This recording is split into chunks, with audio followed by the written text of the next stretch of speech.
ভাড়াটিয়া মনে করবেন না হুজুরদেরকে।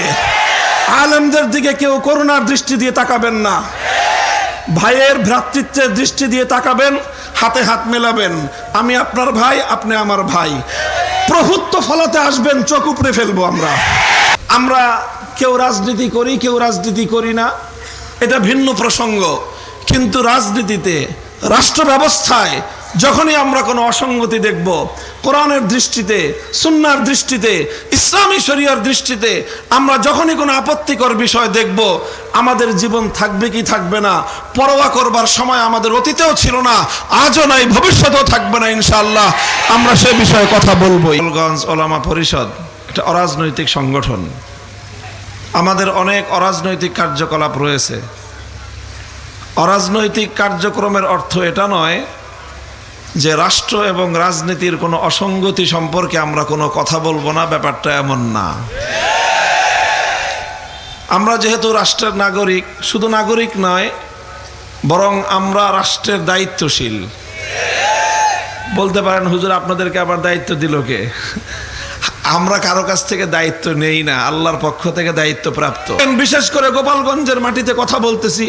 গোপালগঞ্জের মাটি রাজনৈতিকভাবে কোন পরিবেশের খুব ভালো করে জানা আছে আমাদের। আওয়ামী লীগের যারা আছেন, অনেকে আছেন, আমার কথা শুনতেছেন, আমাদেরকে আপনাদের প্রতিপক্ষ সব সময় ভাববেন না। আপনাদেরকে একটা নসিহত করে যাই, উপদেশ দিয়ে যাই, কল্যাণকামিতা করে যাই। সেটা হলো এই, আপনাদের অনেক ভুল আছে, এটা তো মানেন। ভুল ত্রুটি সবার থাকে, আমাদেরও ভুল আছে। আপনাদের সবচেয়ে বড় ভুল, বিগত 50 বছর ধরে যেই ভুলটা আপনারা করে আসছেন, আশা করি এইবারের এই হোঁচট খাওয়ার পরে একটু হুঁশ আপনাদের ফিরবে, আপনারা সেই ভুলটা সংশোধন করার চেষ্টা করবেন। সেটা হলো আওয়ামী লীগের সবচেয়ে বড় ভুল, আলেমদের কাছ থেকে কোনো রাজনৈতিক কথা তারা সহ্য করতে পারে না। আগামী দিনে আবার হয়তো আপনারা রাজনীতিতে পুনর্বাসিত হবেন, তাহলে এই ভুলটা সংশোধন করে আইছেন। আর যদি না আসেন, আমাদের সাথে যুদ্ধ বন্ধ হবে না। আপনারা মারবেন, আমরা মরবো, আমাদেরকে মেরে শেষ করতে পারবেন না। জেলখানায় ভরবেন, আপনার জেলখানা ভরে যাবে, আমাদের সংখ্যা শেষ হবে না। আমাদের প্রতি ফোঁটা রক্ত থেকে নতুন মর্যাদা মুজাহিদ জন্ম নেবে ইনশাআল্লাহ। আর এই আওয়ামী লীগের দেখা দেখি এই চরিত্র বিএনপির মধ্যে সংক্রমিত হয়েছে। রাজনীতি করতে চাইবেন বাংলাদেশে, আমরা বাংলাদেশে, আমি এই কথা বহুদিন ধরে বলি, ভাড়াটিয়া হিসেবে থাকি না। ভাড়াটিয়া মনে করবেন না হুজুরদেরকে। আলেমদের দিকে কেউ করুণার দৃষ্টি দিয়ে তাকাবেন না, ভাইয়ের ভ্রাতৃত্বের দৃষ্টি দিয়ে তাকাবেন, হাতে হাত মেলাবেন। আমি আপনার ভাই, আপনি আমার ভাই।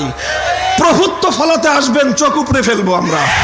৭২ থেকে আজ ২০২৪ সাল, ভারত এই তার সাংবিধানিক বাধ্যবাধকতার মাধ্যমে, ভারত তার সংবিধানের মূলনীতিগুলো আমাদের বাংলাদেশের সংবিধানের উপর চাপিয়ে দিয়ে গোটা বাংলাদেশকে সে তার সেবাদাসে পরিণত করতে চায়। ভারতের সংবিধান থেকে পাচারকৃত ভারতীয় মাল, ধর্মনিরপেক্ষতা নামক কুফরি মতবাদ, দিল্লির উপরে এটাকে ট্রান্সফার করতে হবে। বাংলাদেশের সংবিধান থেকে ধর্মনিরপেক্ষতাকে বাতিল করে আল্লাহর উপর আস্থা, বিশ্বাস, ঈমানের ধারা ফিরিয়ে আনতে হবে।